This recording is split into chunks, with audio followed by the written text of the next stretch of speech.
Fota hay Fight of the Ages là dự án game MOBA AAA mà nhiều anh em mê GameFi mong đợi để được trải nghiệm. Khởi đầu là một dự án NFT, nhưng Fota tập trung toàn bộ nhân lực vào việc phát triển game.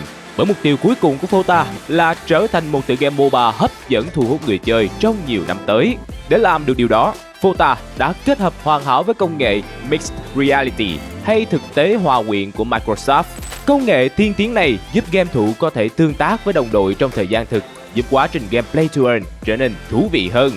Được biết, Fota chuẩn bị bước vào giai đoạn IDO vào ngày 16 tháng 6 năm 2022. Thông tin về IDO hãy theo dõi thêm tại trang chủ fota.io để biết thêm chi tiết. Khi nhắc đến nhà bỏ hoang, chắc chắn anh em sẽ luôn nghe mấy câu quen ơi là quen. Chẳng hạn như, nhà này lúc trước từng có vụ thảm sát, chủ nhà trước gặp tai nạn nên qua đời bí ẩn, vân vân và mây mây. Đó, đáng sợ là thế, nhưng những căn nhà hoang luôn là nơi dã ngoại yêu thích của những thanh niên ưa thử thách lòng can đảm. Nhưng, chắc chắn trong đó không có tôi rồi. Bởi vì chỉ làm clip kinh dị cho anh em thôi là tôi đã phải vừa trùm chăn vừa gõ chữ rồi. Ê, vậy nên hôm nay tôi sẽ kể cho anh em nghe câu chuyện về một nhóm trẻ nghé bày trò chơi ngu nghịch dại vào khám phá một căn nhà ma nổi tiếng bí ẩn tại khu phố mà chúng đang sống. Cái kết của phi vụ thám hiểm này như thế nào? Nó có nhân văn hay không? Để giải đáp câu hỏi đó, chúng ta bắt đầu câu chuyện ngay nào.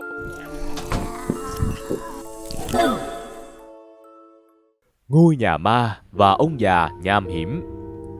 Ngày xưa, xưa tới cái mức mà ông Smith chẳng còn nhớ nó diễn ra thế nào. Vào một đêm không trăng không sao, trời sáng như trưng, gió giật cấp 12, biển động mạnh. Nhưng có lúc không động đậy, hên xui. Có 3 đứa trẻ, 2 trai 1 gái đang kéo nhau đi thám hiểm một căn nhà ma bị bỏ hoang. Người chủ của căn nhà là ông Morgan, và sau khi ông ta qua đời, nơi này có nhiều lời đồn bí hiểm đầy ma quái. Còn ông Smith đang làm cái trò gì ở nơi bị đồn có ma đó? Thì có thể xem như ông ta là một người bảo vệ ca đêm ở đó cũng được. Nhưng hình như Smith biết chuyện gì đó về ngôi nhà thì phải. Bản thân ông Smith là người độc thân vui tính, vị tha đáng kính, yêu trẻ con. Thế nên khi thấy có 3 đứa trẻ trâu đến thám hiểm thì ông quyết định nếu thèm cảnh báo chuyện gì đang đợi chúng phía trước. Đơn giản vì ông muốn xem điều gì sẽ xảy ra khi 3 đứa ngu ở trong căn nhà đó. Tên của 3 đứa trẻ lần lượt là Annette, Paul và Benjamin. Đầu tiên ta cần biết ông Morgan, chủ cũ của căn nhà ma, là bác của Paul. Paul kể sau khi con gái Nora của ông Morgan qua đời, ông đã bị tống vào nhà thương điên, sống chết chưa rõ, và ngôi nhà cũng bị bỏ hoang kể từ dạo ấy. Bằng suy nghĩ điên rồ của mấy đứa trẻ trâu, Paul đã quyết định rủ bạn của mình đến đây để tham gia một trò chơi mang tên Uninvited, hay khách không mời mà đến. Luật của trò chơi khá đơn giản. Đầu tiên cả ba sẽ bốc thăm xem đứa nào vào nhà đầu tiên. Cứ thế vào lần lượt, và hễ đứa nào tìm đủ 13 lá bài do em trai của Paul giấu quanh nhà sẽ giành chiến thắng. Trong lúc chơi, cả ba không được dùng đèn pin mà chỉ có thể dùng cái lọ đựng đom đóm để làm nguồn thắp sáng. Khám phá nhà ma lại thiếu ma thì đâu có vui, nên chúng phải cẩn thận để không bị linh hồn của bà chị họ Nora phát hiện. Nhẹ thì game over, còn nặng hơn thì không biết chừng ngày mai phải say hi với bà con chòm xóm từ trên bàn thờ tổ tiên cũng không chừng. Game miêu tả về các rủi ro. Ban đầu Benjamin và Annette không muốn tham gia trò chơi, nhưng chơi gì cũng ngu, mà chỉ có chơi ngu là giỏi, nên khi được Paul hứa là người chiến thắng sẽ trở thành trưởng nhóm trong 1 tháng, 2 đứa ngu ngốc kia liền khoái chí tham gia ngay tắp lự. Thế là câu chuyện của chúng ta, tour tham quan ngôi nhà ma, chính thức bắt đầu. Đố chị bắt được em và cái kết. Đố bắt được em. Đầu tiên, anh em sẽ chọn một trong 3 đứa trẻ để quyết định xem đứa nào sẽ vào đầu tiên. Anh em cũng có thể mua một số vật phẩm của ông Smith để hỗ trợ cho quá trình tìm kiếm cũng như khám phá căn nhà. Vừa vào trong nhà, kẻ can đảm sẽ bắt gặp một hình nộm ở lối ra vào. Con hình nộm này có vẻ được lập trình sẵn để đón khách, nhưng trong lúc chào, nó sẽ nhắc nhở anh em hãy chạy trốn nếu thấy hồn ma của Nora xuất hiện. Trong căn nhà tối như tiền đồ chị dậu, với chiếc đèn đom đóm phát ra ánh sáng leo lắc, chúng ta sẽ phải căng mắt ra để tìm kiếm những thẻ bài, đồng thời lẫn trốn khỏi sự truy đuổi của hồn ma bà chị Nora. Thành công trốn thoát thì thôi, còn nếu như thất bại, anh em sẽ bị hồn ma của Nora bẻ cổ, như cái cách mà thánh giống bẻ tre làm gậy đánh giặc ân vậy. Khi người chơi hiện tại đã lên dĩa, cái đèn đom đóm sẽ tự lăn ra khỏi nhà và lượt chơi được chuyển sang cho nhân vật tiếp theo. Nếu toàn bộ 3 nhân vật Benjamin, Annette và Paul đều bị hồn ma của Nora bẻ cổ thì dĩ nhiên trò chơi sẽ kết thúc. Nhưng mà ngược lại, nếu một trong 3 nhân vật có một người tìm đủ 13 lá bài, hồn ma của Nora sẽ xuất hiện nhưng ít đáng sợ hơn. Thay vì bẻ cổ cả bọn thì hồn ma của Nora chỉ dạy cho chúng cách làm người như thế nào cho lương thiện. Học phí hơi đắt nên cả đám sẽ bị xây xát chút đỉnh. Ngày hôm đó, cả ba đã mang một bó hoa đến trước cửa nhà ông Morgan để xin lỗi Nora vì những hành động dại dột mà chúng gây ra. Trò chơi cũng chính thức khép lại tại đây. Câu chuyện thật sự trong Uninvited.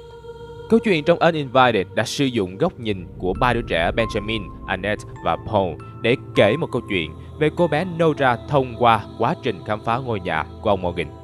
Nora hay tên đầy đủ là Nora Morgan, con gái của ông Robert Morgan và bà Lillian Morgan.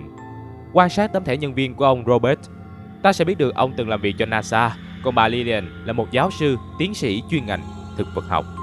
Có thể thấy rằng Nora thừa hưởng sự thông minh từ cha và mẹ của mình. Do nghề nghiệp đặc thù của bố mà cô bé cũng đem lòng yêu quý vũ trụ, ao ước một ngày mình cũng có thể phóng tên lửa ra khỏi trái đất để gặp người ngoài hành tinh. Tuy nhiên, cuộc sống hạnh phúc của gia đình Nora không kéo dài được lâu. Tấm thiệp chia buồn và bức ảnh trong nhà cho thấy bà Lillian đã qua đời không lâu sau đó. Ở trên chiếc bàn gần đó, chúng ta sẽ tìm thấy một tờ báo địa phương nhắc đến đám tang này và biết bà Lillian qua đời do di chứng sau một cuộc phẫu thuật. Chôn cất bà Lillian xong, ông Robert vì quá đau buồn nên vùi đầu vào công việc để quên đi mọi thứ. Càng ngày ông càng ít về nhà ăn cơm hơn, thậm chí trong đoạn tin nhắn mà Nora gửi cho cha mình, có thể thấy ông ta bận đến mức quên luôn cả việc gửi tiền ăn hàng tuần cho Nora. Về phần của Nora, cái chết đột ngột của mẹ khiến cô bé bị trầm cảm. Thêm vào đó, chuyện ông Robert vì muốn trốn tránh sự thật, dồn hết sự quan tâm cho công việc càng làm cho bệnh tình của cô bé ngày càng nặng. Không có được niềm an ủi ở nhà, Nora cũng chẳng thể tìm kiếm sự sẻ chia từ bạn bè cùng trang lứa. Thậm chí thằng em họ mất dạy, Paul, còn đầu têu cho những trò bắt nạt Nora. Hai đứa trong nhóm của Paul là Benjamin và Annette cũng rất hưởng ứng những trò đùa độc ác của thằng bạn chi cốt.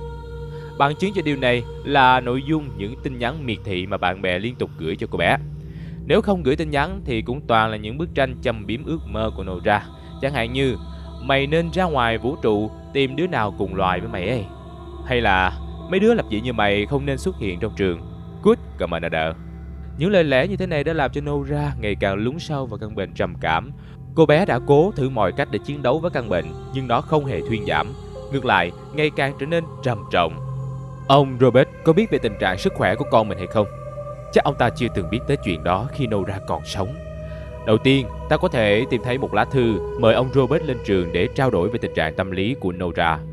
Nhưng mà vì lý do gì đó, có lẽ là bận công việc, Robert đã không đến và cũng chẳng buồn quan tâm đến căn bệnh mà con gái đang mắc phải. Nỗi cô đơn cùng áp lực tâm lý đã đẩy Nora đến bờ vực của sự tuyệt vọng. Và cuối cùng, cô bé phải lựa chọn cách tệ nhất để tự giải thoát cho bản thân. Trước khi chết, Nora đã để lại cho Robert lá thư tuyệt mệnh. Cô bé nói mình không thể tiếp tục sống như thế này được nữa, và có lẽ chết đi thì mọi thứ sẽ tốt hơn. Qua lá thư này, ta sẽ thấy trước khi bị dồn vào bước đường cùng, Nora đã từng rất muốn sống. Cô bé đã vật lộn với căn bệnh trầm cảm mỗi ngày trong đời, kể từ khi mẹ mất, để tìm cách sinh tồn, nhưng không thể. Vậy nên đến cuối cùng mới tìm đến cái chết như một cách giải thoát. Đáng buồn hơn, Nora không hề giận ông Robert vì đã lơ là mình.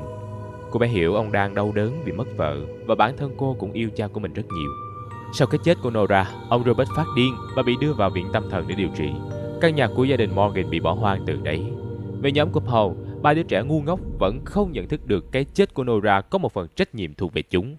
Thế nên mới có chuyện ở đầu trò chơi có đoạn hội thoại khá cợt nhã với Benjamin với Paul khi nhắc đến Nora. Tuy nhiên, sau khi đã khám phá được tất cả mọi thứ về Nora, cái đám đó xem ra cũng biết ân hận về việc làm trong quá khứ và quyết định mua hoa đến để xin lỗi cô bé. Tôi nghĩ dù đã chết, bản chất lương thiện của Nora vẫn còn đó, nên thật sự cô không hề làm hại nhóm của Paul mà chỉ muốn hù dọa chúng mà thôi. Có lẽ ông Smith cũng biết điều đó, bởi vậy ông ta đã không thèm ngăn cản khi đám của Paul quyết định khám phá ngôi nhà.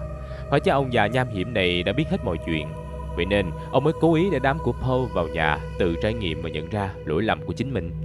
Còn vụ bị bẻ cổ khi không kịp né tránh Nora thì chắc chỉ là ảo giác của bọn trẻ mà thôi.